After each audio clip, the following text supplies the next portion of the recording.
What's going on, people? We are Tottenham TV, back here for another Tottenham update, and the manager search is rumbling on and rumbling on and rumbling on.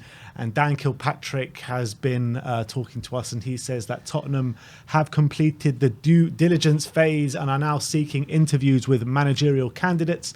The club have spoken to Enrique and Julian Nagelsmann, while Xabi Alonso, Ruben Amorim, Vincent Kompany and Arne Slot are among the names under consideration. So the due diligence stage is over, Sid. Finally, we've finally got through it. But it's interesting, like, because we've gone through, obviously, I'm guessing it's like checking the manager's backgrounds, maybe how their management styles would fit at this club, maybe as well. What manager styles picture this? Yeah, club? I know. I guess with the squad, who look, whatever. I'm guessing they've got their own kind of research that they're going through. Well, I'm interested to know what due diligence they're doing, because when we don't have a sporting director, if the sporting director is going to be tasked with implementing the footballing strategy and what direction we're going to go in, like, surely you do the due diligence of who would fit that strategy after you get the sporting director. Now, I don't know if you have it in there, but apparently Kilpatrick also said that we're looking for a sporting director right now, that's going to be imminent. We're looking for that, but that should really come first. If you were doing your planning properly, you get the sporting director, and then you marry what his vision is with the new manager, and that should all be part of the due diligence. So, like, I just get the feeling like, as much as we've done our due diligence now, that's probably more to do with like personality, management style, managerial record, all that kind of stuff. But there's also like a gaping hole in that due diligence, which is he going to fit with the sporting director? And then we're not going to know that. So there's a big problem there. Yeah, of course it is. And it's something that we've been speaking about now for since Paratici has gone, really. But in terms of what kind of due diligence Spurs are doing, I think it's just about finding out which managers are willing to come here and which managers are willing to speak to us. I think that's literally what it's based on. And then when they get into the interviews, they'll get into nitty-gritty. But I can't imagine what kind of nitty-gritty they can get into without a sporting director here. I just don't understand what makes sense. I mean, there is stuff you can talk about, but there's just going to be a gaping hole in the discussions, because you could hire a manager and then the sporting director might have a different vision, and that could be a big issue, and he could see things differently to how the manager sees things, and all of a sudden there's already conflict. It's just much better if everyone's on the same page. Obviously you can talk about salary, you can talk about different things, like, maybe without that, but when it comes to, like, you know, recruitment, what kind of players we're going to be looking for, how we see the squad shaping up in a footballing strategy point of view, what we want to build towards, like that, the sporting director has to be very much central to those discussions, and without him, that's a very big part of those discussions missing. Yeah, and what I'm saying is what they can't, there's nothing to talk about. When I'm talking about there's nothing to talk about, I mean about the future planning of this football club, what's going to be happening on the sporting side of this football club, what kind of players can we target, what kind of budgets can we spend, you know, all these kind of things. It's just completely up in the air when there's no one in between Scott Munn, Daniel Levy and the manager. There needs to be a sporting director to oversee everything on that side, on the sporting side of the game. So, I mean, I think it's all a mess. It's a complete mess, and I don't know which way it's going to turn. And, like, even in terms of a sporting director, we're not hearing any names. We're not hearing any sort of rumours whatsoever. But in terms of the manager situation, we're hearing the same names crop up over and over again. And is any manager just going to come in and say, yeah, I'll come and work for you, when he doesn't know anything that's going to be happening? And we've already been through this, because when we had the Mourinho 2 years ago, we had the successors to Mourinho. We were hearing Potter, Ten Hag, Fonseca, and then Paratici comes in and rips up the manager list and creates his own. Then we're hearing Gattuso, Nuno, obviously Conte we failed to get, but, like, we've already had this situation where the sporting director had a different vision to what we originally had, and it completely switched things up. So, like, you would have thought, again, they would have learned from that lesson, but it seems as they haven't at the moment. What worries me is that Daniel Levy and Scott Munn are heading up this managerial search, and both of them are not football people. They might be able to see if certain managers have done well in the past in different kind of jobs, but are they the right fit to really say, like, this manager is going to come and work here? We need to find transfers to build his philosophy. Like, that's not going to happen under these two guys. We need a sporting director to head this all up. And I wonder whose decision it was, because you think about our previous appointments, like, a lot of the times they've usually been, like, big names in the game or someone who have big jobs. But the one exception really to that is Pochettino. And I do wonder whose like decision that was to get. I know he wasn't first choice at the time, but was it like Paul? Do you reckon it was like Paul Mitchell's decision to get him? Because I do wonder who was central to that. Well, it was very. Was Mitchell at the club when we hired? I can't remember, to be honest. I think he might have come in after we hired Poch. He might have, but he was a very un-Levy appointment, Pochettino, at the time. So like, I wonder if Levy was central to that appointment at the time. Well, I think from my understanding, Levy was central for trying to get in Louis van Gaal, and he was the number one choice. And then Poch was kind of a bit further down the pecking order. Someone wanted De Boer. Did we want De Boer as well before? We did want De Boer as well. We saw what happened with him. But look, I don't trust Daniel Levy, and I don't even know if I trust Scott Munn to head up this managerial search. I don't think they're football men, and we need a football man to make these decisions and to really, find out who our manager's going to be and make a plan for the future. That's the key thing here. But anyway, let's get into each and every manager that we have heard news on today. And let's start off with Xabi Alonso. Sky Sports are saying that Xabi Alonso has emerged as a target for Tottenham as they search for a new permanent manager. Sky Sports has been told that key figures at Spurs admire the former Liverpool midfielder who is currently in charge at Bayer Leverkusen. So we spoke about him yesterday. I think we're both kind of impressed with the work that he has done at Leverkusen. Is it a bit too soon, maybe, in his career to come here after only one season in top flight management? Yeah, you could argue that. I think it's a bit of a risk. It's not like he's taken a small job, to be fair. Leverkusen's a fairly big club. Maybe not like massively the size of Tottenham at the moment, but like not completely incomparable. Yeah, but you would say like Leverkusen could be considered as like the Spurs of Germany. Yeah, maybe you could argue. I think you could argue something like that. Like Leverkusen are a big team. They've played Champions League football many times. They got to a Champions League final. I don't think they've ever won one, but no. They're a big club. But they're all right. So the fact that he's gone there and he's transformed them, he took them from near relegation at the time. I know they're only very early in the season, but it was very similar to like what Harry Redknapp did. It was 2 points from 8 games and then completely transformed their fortunes. And now they're in a European semi-final.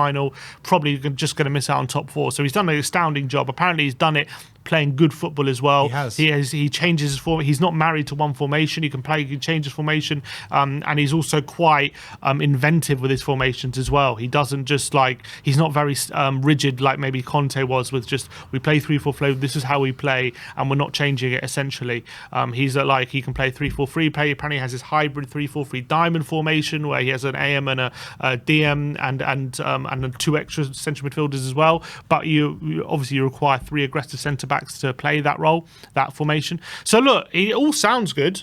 The only drawbacks are obviously it's sometimes with managers you learn more about them when they're going through a tough patch and how they respond to it. It seems as though everything's been going on an upward trajectory. Oh, you can't really knock him for that, but that does seem to be the case. So we don't know when he starts going through a rough patch. Maybe teams start to work him out how he responds to that, because you've seen the ability of other top managers to just change up their tactics sometimes, especially someone like Guardiola, just changes it up when teams start to work out a certain system to keep the opposition guessing.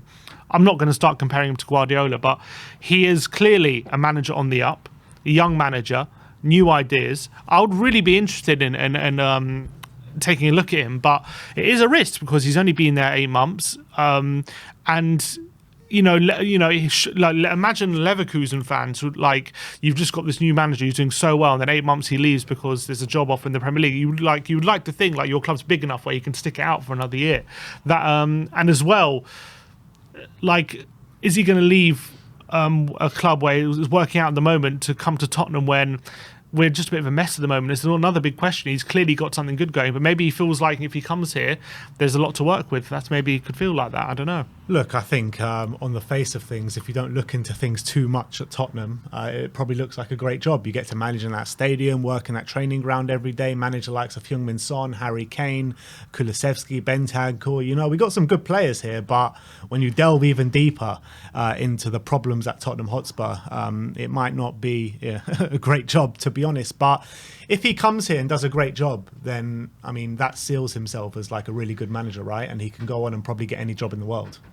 if he smashes out the park here for sure, especially if he gets us, especially taking top four regularly again, and if he gets, maybe he wins a trophy, obviously that's what we all want. But I guess I mean I do want him, but I don't want to say this is the guy I definitely want when it's just such a small sample size. It's difficult to fully believe that he's going to be the guy, but I would be super excited if he was to become the manager, because he does seem to be he's the kind of manager we need, but that we need him, but someone who's been doing it for more than 8 months essentially. What's the differences between him and a Vincent Kompany? The differences between him and a Vincent Kompany. Kompany has, I guess, first of all, he's got a bit more managerial experience. He's doing it for a couple of years as opposed to 8 months. He's been in England. Wasn't this his first year at Burnley? He was at Anderlecht. He was at Anderlecht, yeah. He was at Anderlecht before that. He's kind of, I guess we're closer to the fact that he's been first-hand taking a team, we know Burnley, what they're known for, and he's taken the team like that to play good football on top of the Championship. I probably would rather an Alonso, to be honest, in Kompany. I'm not saying I'd rather Kompany. I think Kompany's clearly as well a very, very talented manager, but I think it's harder to do what Alonso has done than do what Kompany has done, to be honest, in my opinion, because I think Burnley were a Premier League team for many years before Kompany got there. Now, not to say that it's not impressive how he's reshaped how they play, but this is also a team that it's not that impossible that he could have gotten promoted the first time of asking, you know what I mean? Yeah. Because they always were a Premier League team for many years before he... Yeah, but can't you say the same about Alonso? I mean, it's not like Leverkusen where they are in the league. That's where they should be, right? And even maybe in a little bit higher, that's where they should be. Yeah, but they were 2 points from 8 games. Yeah. When he came in, and now they're in the European semi-final and they're playing they're in great form. They should be 6th, but this was a team really faltering. And the Europa League is no I think that's the most impressive thing, the fact that he's got them into a European semi-final for me. Yeah, I mean, look, both of these managers have both done very impressive jobs, but I can't get away from the fact the way that Vincent Kompany has completely transformed that football club. I mean, getting them promoted is one thing, which is impressive in itself, where a lot of managers could have got Burnley promoted this year, let's be honest, but the way he's done it is the impressive thing here. Yeah, I'm not saying that's not impressive. And I actually think it's how impressive it is for a young manager in his first year in England managing to completely transform a football club, going from low block football to attacking, exciting football, and to smash out that league like he's done. I actually think that might be more impressive than what Alonso has done. Yeah, but he's still doing it in the Championship. Yeah. Like Rob Edwards is 3rd with Luton right now after being sacked in the beginning of the season with Watford. Now he's taken over Luton. We wouldn't say we would be considering him. Yeah, but I'm not saying, like I said, it's not the position in the league. It's about the way he's gone about his business and the way he's doing it. I mean, same I haven't with Rob watched Edwards. Luton, so they play really good football and really aggressive, attacking football. Fair enough. So I'm just saying it's more impressive to do it in a bigger, higher league at a higher level than in the Championship. I agree with that. But look, at the end of the day, both of them doing sensational jobs, and you'd probably be excited if either of them came to Spurs. Yeah. But let's move on. Let's talk about Julian Nagelsmann. Tom Allnott is saying that Nagelsmann remains first choice of the Tottenham chairman, Daniel Levy. Dan Kilpatrick saying that Nagelsmann is widely regarded as the leading candidate. He is interested in the manager role at Tottenham, but concerned with the lack of director of football. Surprise, surprise. Yeah, no shock there. And I think he should be our number one target, because I do think he's got real star quality and he's proven it over a longer stretch of time. We're looking at, if you look at how Tuchel's doing right now at Bayern, very mixed results since he's taken over. I think that's really. I think that's vindicated a bit Nagelsmann and the job he was doing at Bayern Munich. The way Tuchel has kind of not immediately improved results massively, and they're still in a big fight to win the Bundesliga. Surprised that, isn't it? I thought Tuchel was going to come in and just completely smash it out from the off. No, it's clearly Nagelsmann was not doing a bad job, I think, and the fact of the matter is he won 8 out of 8 Champions League games, and Tuchel gets appointed, and look, I'm not saying Nagelsmann would have beaten City, but I think they probably would have given given them a better game than they did under Tuchel. I didn't think they were that impressive, to be honest. So I think, I think Nagelsmann is a really talented manager. I really love how flexible he is tactically. He comes up with all different systems, which I really enjoy. The football he plays is brilliant. He's done it twice with two different clubs in Hoffenheim and Leipzig, taken them to like Champions League. What he did with Hoffenheim, he took them from a team, he saved them from relegation one season, then took them to the Champions League the next season. Really, really impressive. Leipzig, he took them to a Champions League semi-final. Then he went to Bayern, won the league, and got unceremoniously sacked. But I really like the look of him. I'm not surprised Tottenham have he's the number one target, and especially as well, he's still young. He's still 35, so he ticks every box essentially. Like, he's got the experience, he's got the age, he's got the style of play we want, the football, and he's got the star quality. Like, every box he ticks. Whereas all these other managers we're talking about, they've got different caveats. And yes, not to say that means they're not good managers, but he doesn't have any of these caveats that the other managers like Kompany. He's only done the championship. Alonso, he's only done it for 8 months. All these different things. Like Leipzig, Nagelsmann ticks every box. Yeah, he really does. But like, what is it? Like, why? I want to know the details of why it didn't work out with Chelsea. Like, why wouldn't it work out with Chelsea, and why would it work out with Tottenham? Like, what are the differences there? Good question. I don't know. Maybe he wasn't impressed with, because Bowley has kind of come in, and yes, he spent a lot of money and on good players, but maybe he just really wasn't impressed with, because he's still very new, Bowley, to football, and he's still learning his trade. He's admitted recently in an interview, like, he's still learning, he's still making lots of mistakes, and maybe he just didn't trust Bowley, and maybe he sees our ownership in a different way. I don't know, but you would think, if he has problems with their ownership, he'll probably have problems with our ownership. But maybe he's two different ends of the spectrum, right? Yeah, but our owners and their owners. But maybe he still sees us. Well, look, as much as this season's been a disaster, we're still sixth, aren't we? We're not 12th. You know what I mean? Yeah. So maybe he sees that and thinks he's got more of a chance building something here than at Chelsea. I don't know. Yeah, it's interesting, isn't it? Because you would think, like, a manager going into Chelsea, like, as much as it's gone terribly wrong this season, you would probably think, like, if I go into Chelsea, I've got a real opportunity to mould this club in my image the way I want to do it. And also, the only way is up. Yeah. Not necessarily true with Tottenham. Exactly. And I think, like, if you're a manager going into Tottenham now, you're thinking, I'm probably going to need to go backwards a few years to get forward. Well, we're currently in the top six. I don't know whether we probably won't finish in the top six, but there's no guarantee that... if we get top six this season, there's no guarantee we can definitely better that next season. Whereas at Chelsea, we're getting higher than 12th next season. That's exactly. So look, it's an interesting one. I mean, look, we've made it no secret that Nagelsmann is probably our number one choice. And he has the same. What I like about Nagelsmann is he has the same concerns that we have. Like, I'm happy that he sees it. You know what I mean? Because I'm just happy. Like, I feel like I'm not going crazy when I talk about you'd this have ownership. to be such a silly guy to come in and not have those reservations, though. Like, if you come into Tottenham and not have those reservations, or come into an interview and not have those reservations, I think that tells me you're not the right man for the job, and you're basically just coming here, picking up your wage, and once it gets stressful, you'll be out the door probably, and just get that payoff. That's what it tells me. But let's talk about Ruben Amorim now, and Tom Allnutt from the Times saying that Tottenham have sounded out Sporting Lisbon's Ruben Amorim as the club explore alternatives to Julian Nagelsmann. Spurs have made initial contact with Amorim. The 38-year-old has indicated that he would be interested in taking the role at the end of the season. Yeah, and the problem with the Amorim thing is he's going to be very expensive, even more expensive than some of the other people who are being listed as well, because of he's got a contract with Sporting, and he's got a hefty release clause. So I do think he's probably going to be down the pecking order for that reason. He is clearly a talented manager. He's done a very good job at Sporting, and I've been very impressed whenever I see them play, to be honest. And maybe he could bring over some players from Sporting. That could be a bonus, but.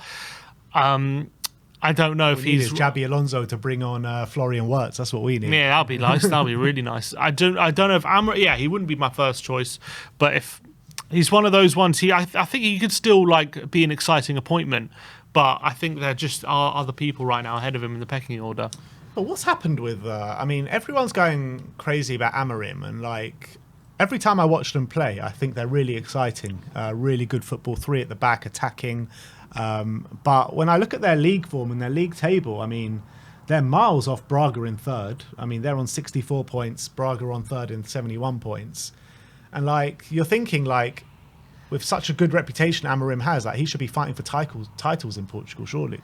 Yeah, he won. Well, look, he won their first title in 19 years. Yeah. So that goes to show how hard it is to win a title for Sporting. Like for nearly 20 years, they didn't win one. So, like, to win one was impressive. I don't know where they finished the next season. I think they finished like second or third. But clearly it hasn't gone right this season for one reason or another. They still had a decent run in the Europa League.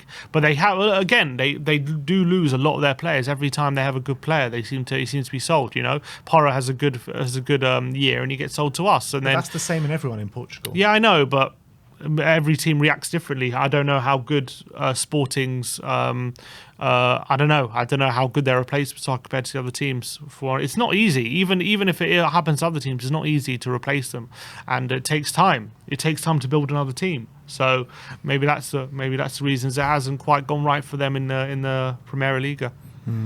Let's talk about Luis Enrique. 90 Min saying that Luis Enrique has not been put off by the Tottenham job, despite major question marks over the recruitment structure following Fabio Paratici's exit. I mean, I don't know how you're not put off, or at least questioning it, to be honest, especially someone like Luis Enrique.